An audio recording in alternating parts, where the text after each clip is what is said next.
Hello guys, welcome back to my channel. आज के इस वीडियो में हम लोग कक्षा 10 संस्कृत का तीसरा पार्ट अलस कथा।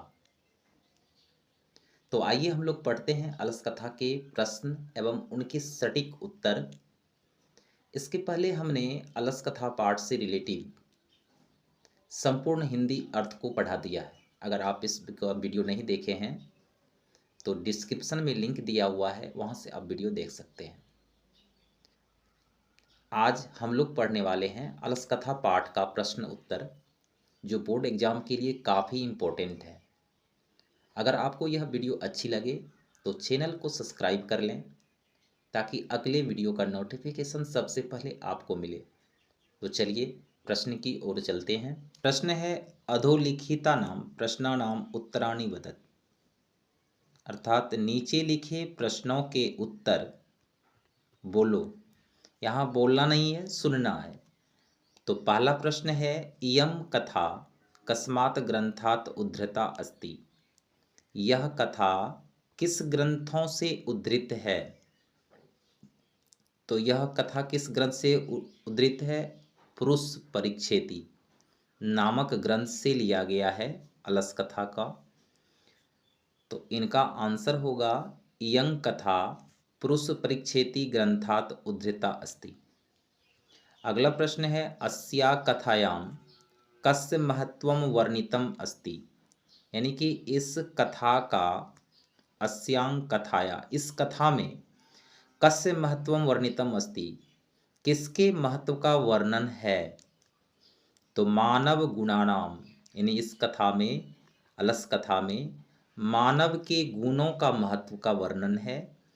तो कस्य महत्वम, तो मानव गुणानाम। तो पूरा हो गया, इस सेंटेंस का पूरा वाक्य हो जाएगा अस्या कथायाम मानव गुणानाम महत्वम वर्णितम अस्ति। यानी कि इस कथा में मानव के गुणों का महत्व का वर्णन है। अगला प्रश्न है अस्याः कथायाः रचनाकारः कः। कः के जगह प्रश्न कर रहा है, ठीक है। तो इसके जगह ही एक शब्द को याद रखना है। इसका अर्थ हुआ कि इस कथा के रचनाकार कौन हैं। तो इस कथा के रचनाकार, अलस कथा के रचनाकार कौन थे? विद्यापति। सिर्फ आपको याद रखना है विद्यापति, ठीक है। तो पूरा वाक्य में क्या हो जाएगा कि अस्याः कथायाः रचनाकारः विद्यापति अस्ति, ठीक है। अगला प्रश्न है इयं कथा किंग शिक्षयति। यह कथा क्या शिक्षा देती है, ठीक है। तो यह कथा हमें शिक्षा देती है कि आलस नहीं करना चाहिए, आलस्यम न करणीयम। तो इयं कथा आलस्यम न करणीयम इति शिक्षति। यानी कि यह कथा, कहानी आलस नहीं करने की शिक्षा देती है। अब नेक्स्ट प्रश्न है विद्यापति कः आसीत्। कः के जगह प्रश्न कर रहा है, ठीक है। तो विद्यापति कौन थे? तो मैथिली कवि थे। तो विद्यापति ही प्रसिद्ध मैथिली रचनाकारः आसीत्, या विद्यापति प्रसिद्ध मैथिली कवि आसीत्। दोनों तरह से आप इन प्रश्नों के उत्तर को लिख सकते हैं। अगला प्रश्न है अस्याया कथायां कस्य दोषस्य वर्णनम अस्ति। इस कथा के किन दोषों का वर्णन है? अस्यां कथायाम इस कथा में किनके दोष का वर्णन है? कस्य दोषस्य वर्णनम अस्ति। तो कस्य की जगह प्रश्न कर रहा है, तो किनके दोषों का वर्णन है? तो आलस्य दोषस, ठीक है। आपको याद रखना है आलस्य दोषस्य। तो अस्याम कथायाम आलस्य दोषस वर्णनम अस्ति। अब अगला प्रश्न है मिथिलायाः मंत्री कः आसीत्। मिथिला के कौन थे मंत्री? तो वीरेश्वर। तो इनका होगा आंसर मिथिलायाः मंत्री वीरेश्वरः आसीत्। कम दृष्ट्वा सर्वे धूर्ता पलायितः। क्या देखकर सभी धूर्त भाग गए। तो घर में लगी हुई आग को देखकर सभी धूर्त भाग गए थे।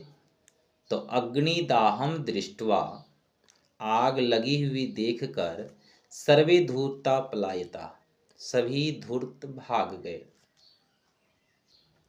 अलससायां बहुद्रव्यं दृष्ट्वा तन्योगी पुरुषे की प्रामिष्टम। अलस गृह में बहुत से द्रव्य का, रुपयों का खर्च देखकर नियोगी पुरुष से क्या पूछा गया, प्रामिष्टम क्या परामर्श लिया गया। तो अलसायाम बहुद्रव्यम दृष्ट्वा तन्योगी पुरुषे प्रामिष्टम, योगी पुरुष से परामर्श लिया। अक्षम्य बुद्धिया करुणाया केवल अलसेभ्यः स्वामी वस्तुनि दापयति, कपटेन अलसा अपि गृहन्ति इत अस्माकं प्रमादः। यानी कि अक्षम्य बुद्धिया करुणाया केवल अलसेभ्यः, इतना दयालु पुरुष सिर्फ आलसियों के स्वामी है और उन्हें ही वस्तु दे रहा है। लेकिन कपटेन अलसा अपि गृहन्ति इत अस्माकं प्रमाद, लेकिन कुछ कपटी आलसी भी ग्रहण करते हैं, यह हमारा प्रमाद है। तो प्रश्न यही था, अलसायाम बहुद्रव्यम दृष्ट्वा तन्योगी पुरुषे की प्रामिष्टम, यानी कि अलसगृह में बहुत से द्रव्य का जब व्यय होने लगा, उनको देखकर नियोगी पुरुष से जो परामर्श लिया उन्हीं का आंसर हमें देना है। ठीक है। अब दूसरा नंबर प्रश्न है, अधोलिखितानां प्रश्नानां उत्तरम एक शब्देन दत्त। नीचे लिखे प्रश्नों का उत्तर एक शब्द में देना है। तो पहला प्रश्न है, अग्निम दृष्ट्वा के पलायिता, आग देखकर कौन भागा। तो धूर्त। तो आंसर क्या होगा, धूर्ता। अगला प्रश्न है, कति पुरुषः सुप्तः आसन, कितने पुरुष सोए हुए थे। चत्वारः, 4 पुरुष सोए हुए थे।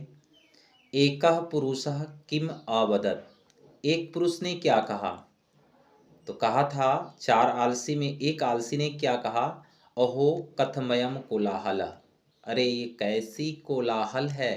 द्वितीय पुरुषः किम अवदत्, दूसरे पुरुष ने क्या कहा। तो दूसरे ने कहा, गृहे अग्निम लग्नो अस्ति, घर में आग लगी है। तृतीय पुरुषः किम अवदत्, तीसरे पुरुष ने क्या कहा। तो तीसरे ने कहा, अत्र को अपि धार्मिकः नास्ति, यहाँ कोई धार्मिक नहीं है।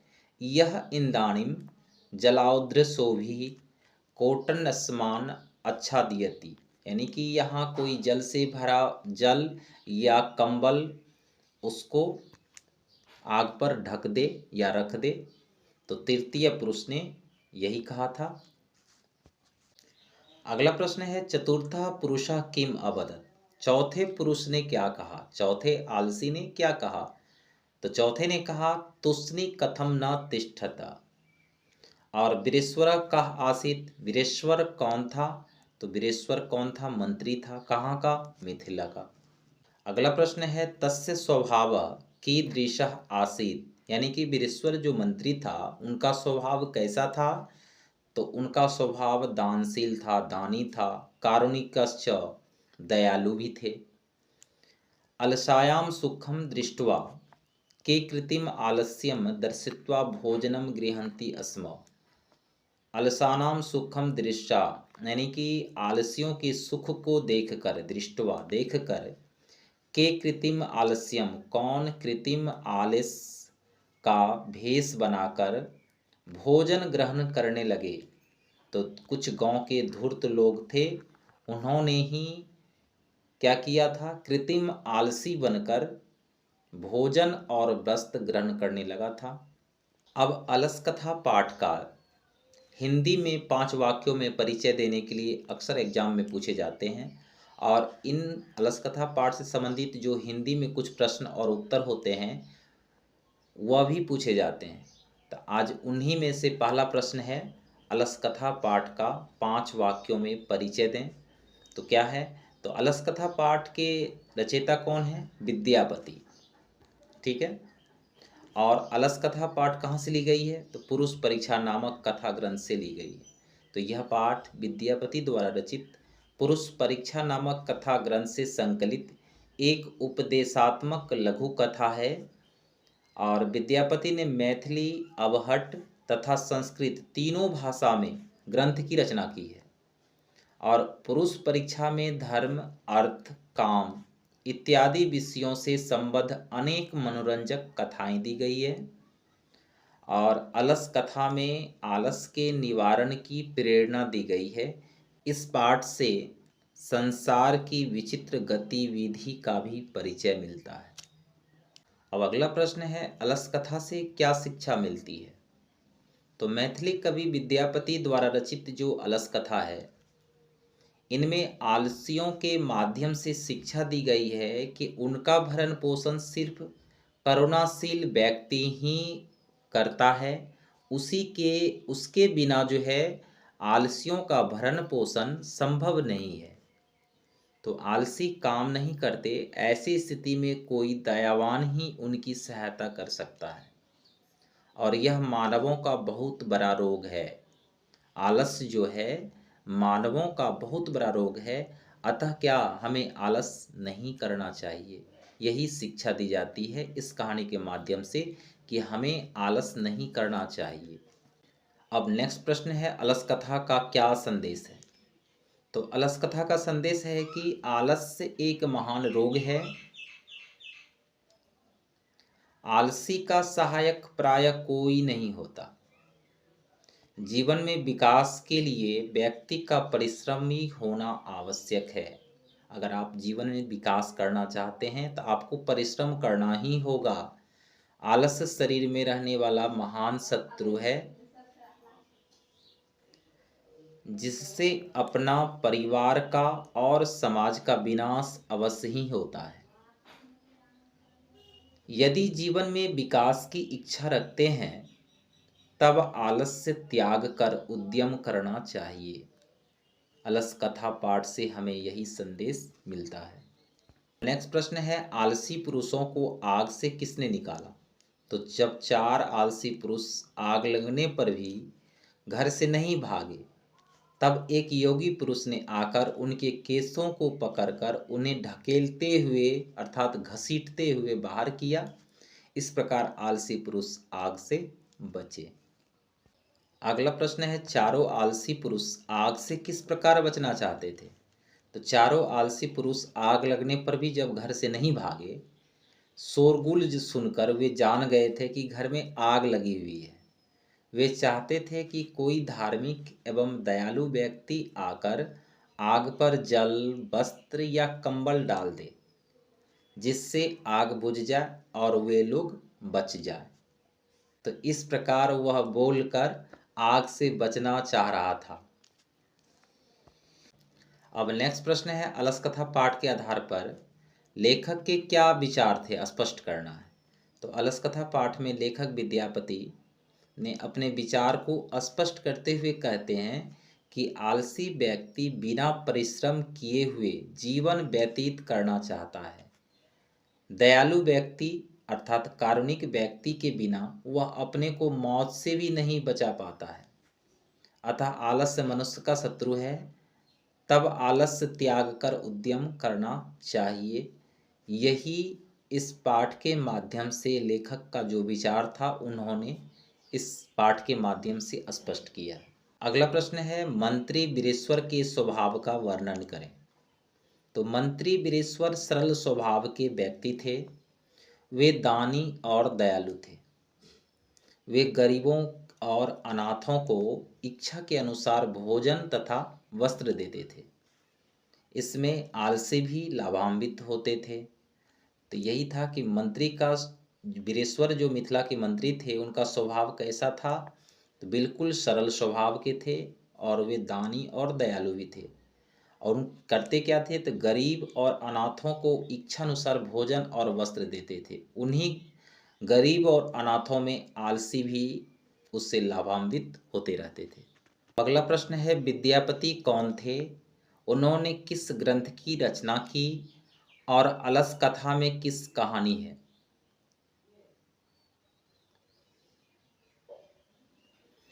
अब अगला प्रश्न है कि विद्यापति कौन थे, उन्होंने किस ग्रंथ की रचना की और अलस कथा में किसकी कहानी है?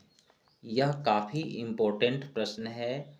बोर्ड एग्ज़ाम के लिए, इसलिए इसको आप ध्यान से पढ़िए और इनको याद कर लीजिए। तो विद्यापति मैथिली के प्रसिद्ध रचनाकार थे। विद्यापति कौन थे? तो विद्यापति मैथिली के प्रसिद्ध रचनाकार थे। उन्होंने किस ग्रंथ की रचना की? तो उन्होंने पुरुष परीक्षा नामक कथा ग्रंथ अर्थात कथा साहित्य लिखा। अलस कथा में किसकी कहानी है? तो यह रचना जो है, पुरुष परीक्षा नामक जो ग्रंथ है, साहित्य है, यह सरल और सुबोध संस्कृत में लिखी गई है। इस कथा साहित्य में उन्होंने मानवीय गुणों के महत्व का वर्णन किया कि मनुष्य में क्या क्या गुण होते हैं, उनके महत्व का वर्णन दिया गया है। हमारा चरित्र दोषमुक्त कैसे हो। साथ साथ इसके अलावा पुरुष परीक्षा नामक जो साहित्य है उसमें मनुष्य के जो चरित्र का दोष होता है वो कैसा होता है और इसे कैसे दूर किया जाता है, इनकी शिक्षा इस कथा साहित्य के द्वारा दी गई है। तो अलस कथा में आलसियों की कथा वर्णित है ना कि प्रश्न अलस कथा में किसकी कहानी है? तो अलस कथा में आलसियों की कथा वर्णित है। अब जो नेक्स्ट वीडियो होगा वह होगा ऑब्जेक्टिव होगा, ठीक है, यानी कि अलस कथा का जो ऑब्जेक्टिव है इम्पोर्टेंट, वो वीडियो होगा। आज के वीडियो में बस इतना ही। वीडियो पसंद आए तो लाइक, सब्सक्राइब एंड शेयर जरूर करें। धन्यवाद।